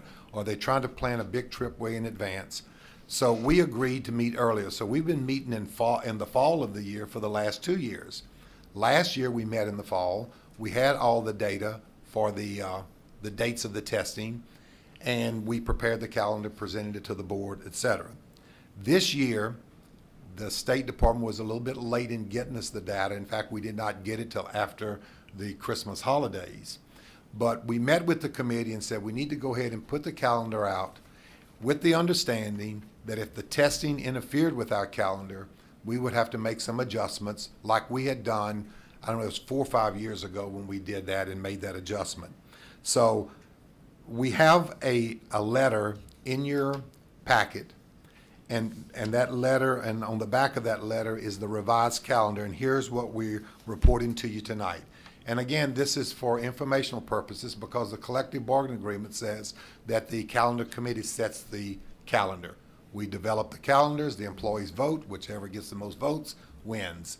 So what we were going to have in 2014-15 is that we were going to have a spring Easter break that would run from April 3rd through the 10th, which is Good Friday and the week after Easter. What we're changing it to is March 30th through April 6th, which is the week prior to Easter and the Monday after Easter. The testing dates are April 14th and 15th. If we would have kept our old calendar, we were going to be returning on the 13th. And then the very next day, the kids would be testing. We found that kids need to be in school for a few days, get their routines back after a long holiday. We were also concerned that if we kept the other calendar the way it was, we were going to have to distribute the test booklets to the schools. And as you know, there's a lot of security involved in that, and they would have been sitting in rooms or somewhere in that school for a number of days. This way, when we get back, we'll return on that Tuesday, and we'll have the rest of that week for the kids to get adjusted to their schedules and routines, and we'll also have the ability to distribute the materials to the schools at that time. We'll keep all of the tests locked up in one central place, and that'll provide for that security. So, be glad to answer any questions about. That's what we're proposing. I also want to tell you that that letter that you have in your packet with the calendar on the reverse side is being printed by Graphic Arts. We're going to distribute those to the principals at the principals meeting Tuesday. They will send them home Wednesday afternoon when the kids go home on the bus or ride with their parents. So all the parents will be notified. We'll post it on the website tomorrow. So it'll be up tomorrow. Principals will be notified tonight because I'm going to send them an email after this meeting telling them what we discussed tonight. So in case they get any questions, they will be aware of the changes. We also made a decision to do a robocall Wednesday home to all parents, making them aware of this. So the letter will be going, we'll give the letter to the principals Tuesday, ask them to distribute Wednesday, and we'll do a robocall home to the parents to make them aware of this and the change that's been made. You know, I'm sorry that it happened, but I think if we were trying to get out ahead of it, in front of it, and to get this information. But we're still a year, you know, we're still 13 months away. But since we have put one calendar out, I want to make sure that everyone is aware. So between, you know, the letter going home, the website, the social media, and then the robocall, we will certainly, hopefully, catch all the parents and make them aware of something that's 13 months out in advance as we move forward. And we just believe that the importance of the testing, that we make this change, and what will in the long run be a benefit to the students that will be taking the tests. Thank you, Mr. Foles. No action is required. No This action is is just for required. information Yes, sir, purposes that is to the correct. board. Correct. Is there any questions, though, from board members regarding this? Mr. Womack.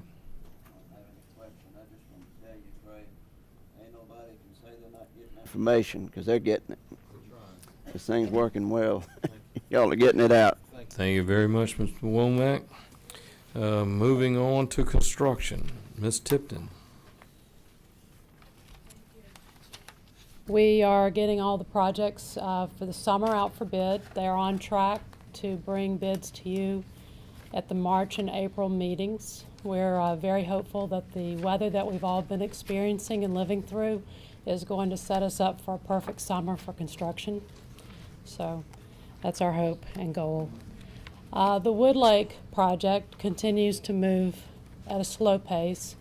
We have put the contractor on notice that we're requesting a meeting with their surety and them to discuss how they intend to complete this project. So we will hope to have more information as that goes forward.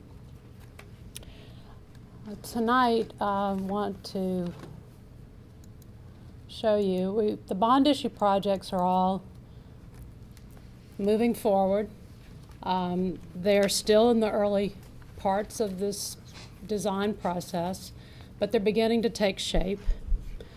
We've been at the schools, we've been meeting with them and the architects, we've had follow-up meetings. We will continue that process and expect to have many more between now and next month's meeting, and it will continue through the spring. We're trying to get as much information with the schools while they are available here in this semester so that we can make the most progress and get the most feedback at this time.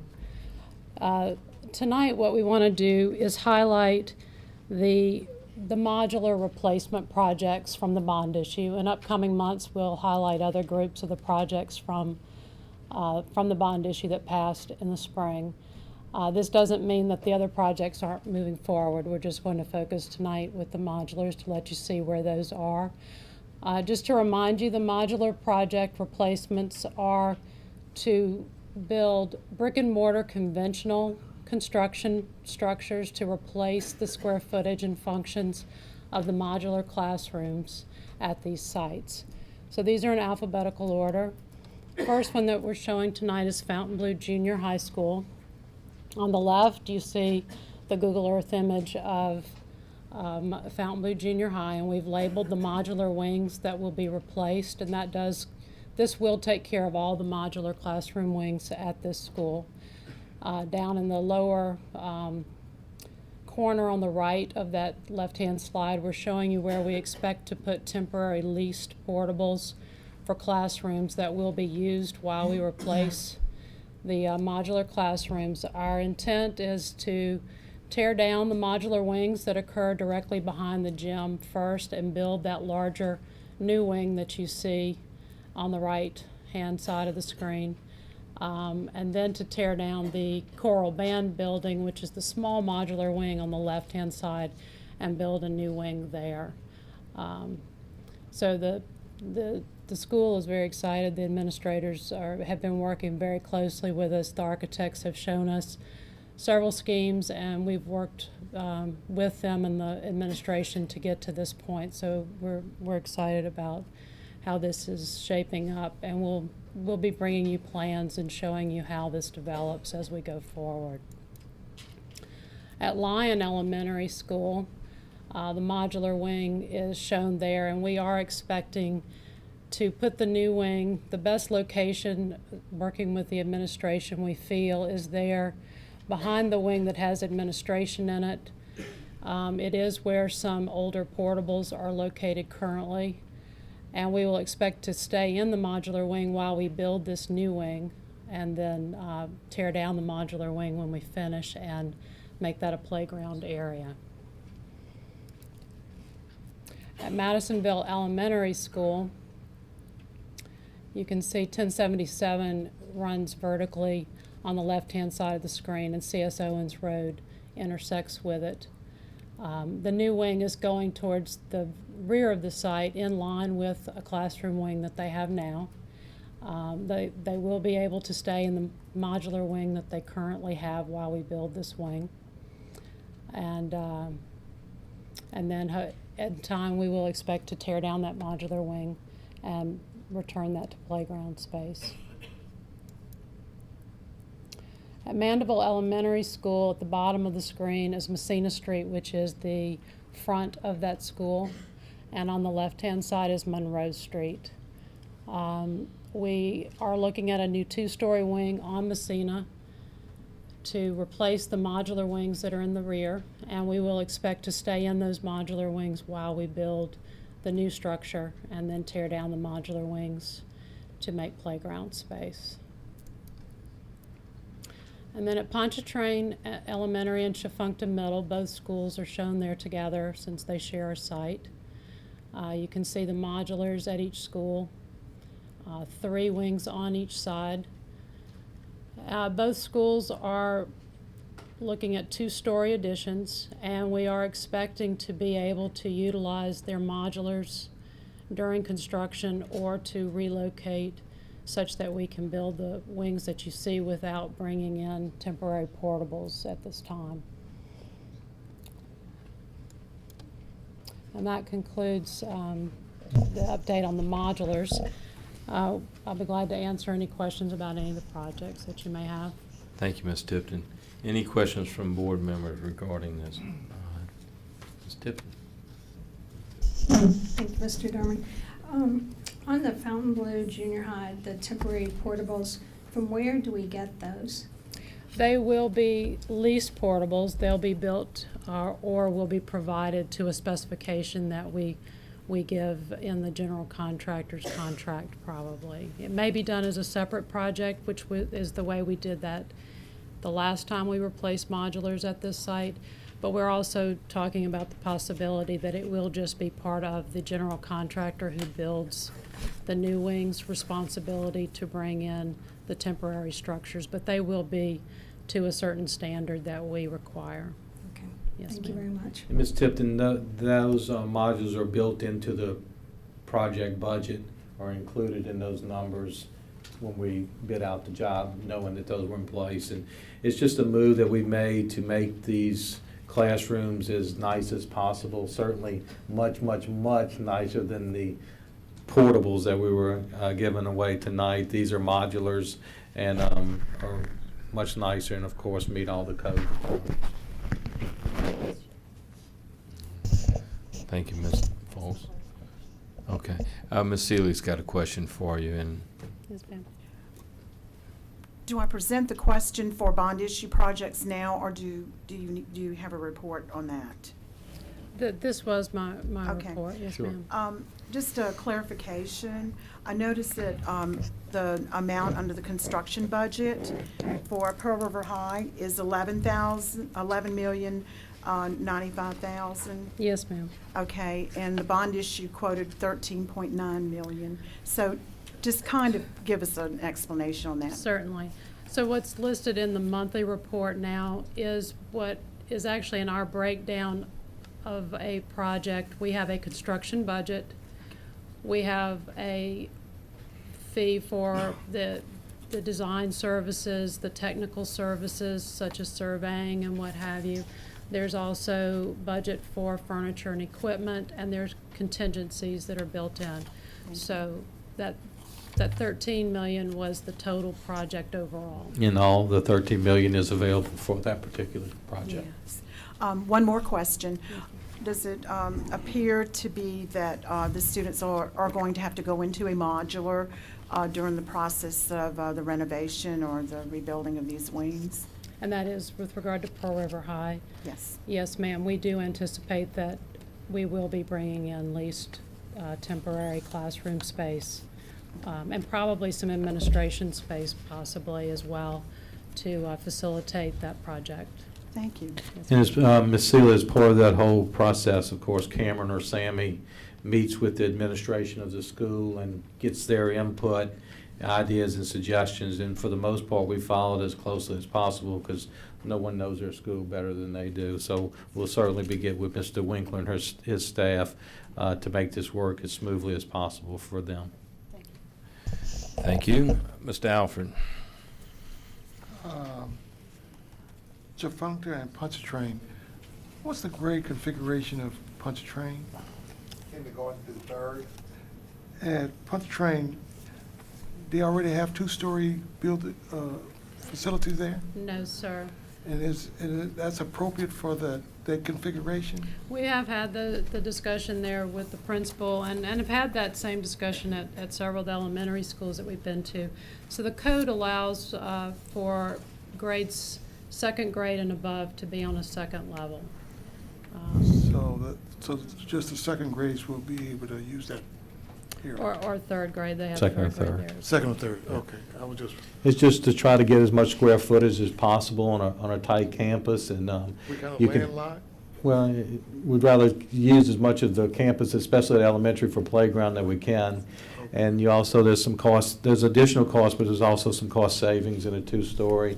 And we've met with the school and they're on board with it, and it would certainly just be for second and third graders, but they have enough to fill that upper space with that. Okay. I was just wondering. Yeah. I think that's the first time seeing that grade configuration getting upstairs. And we had met and discussed it with the principals and spoken to others throughout the parish that have that grade, and all agreed that it would be very doable. Okay, good. That's all I had. Thank you, Mr. Alfred. Any other questions by other board members? Well, I got one. It's really not a question, it's just a comment. On these satellite shots, it shows all these blue roofs. Brings back nightmares from Katrina. But those really are tarps, right? No, they're not. Thank goodness. Thank God. All right. Thank you, Ms. Tipton. Thank you. Next is moving on to business affairs, and I'm going to go to Mr. Foles first. Thank you, Mr. Derman. Just wanted to make everyone aware, you see on your agenda tonight, Mrs. Prevost, and some people have asked after 25 years of successful reports if we got rid of Terry, but we did not get rid of Terry. Terry, I'm happy to tell you, got married. So Terry is now Terry Prevost, and we congratulate her for that. And we'll tell you also a couple other exciting things that have happened in business affairs over the last month or so. We actually had a little reception for the employees in Terry's department, thanking them for their service and making that 25 years come true. It got rescheduled 3 times because of winter weather, but we actually had it just the other day, and that was very nice. And another exciting thing that happened was we actually got the latest, greatest, last financial statement from the federal government that showed a big old 0 at the bottom for our FEMA loan. So as soon as we got that, Terry actually emailed it to me in a PDF and sent it to me as soon as we got it. So that's exciting as well. So a lot of good things going on, a lot of exciting things, and good leadership certainly from that department by Terry and her people. And she wants to give the business affairs report tonight. Awesome. Just on the follow-up to the comment about the note, can we get that framed and put it somewhere? I already have. Thank you. Terry. Thank you. The purchasing report is in your packets, and Mr. Stevens is here to answer any questions you may have. All right, I turned my mic off. Do we have any questions from board members? Come on, not even one? Okay. No questions. Thank you very much, and congratulations. And thank you for all that you and your department do for us. It's very well proven that y'all are great and do a great job for us. So we really do appreciate your efforts. That's why we don't ever have any questions for you. If it wasn't so good, we'd have probably a lot more questions. But thank you. Announcements from the president. Ms. Heinz. Thank you, Mr. Derman. The regular board meeting will be held on Thursday, February 13th at 7 p.m. See you there.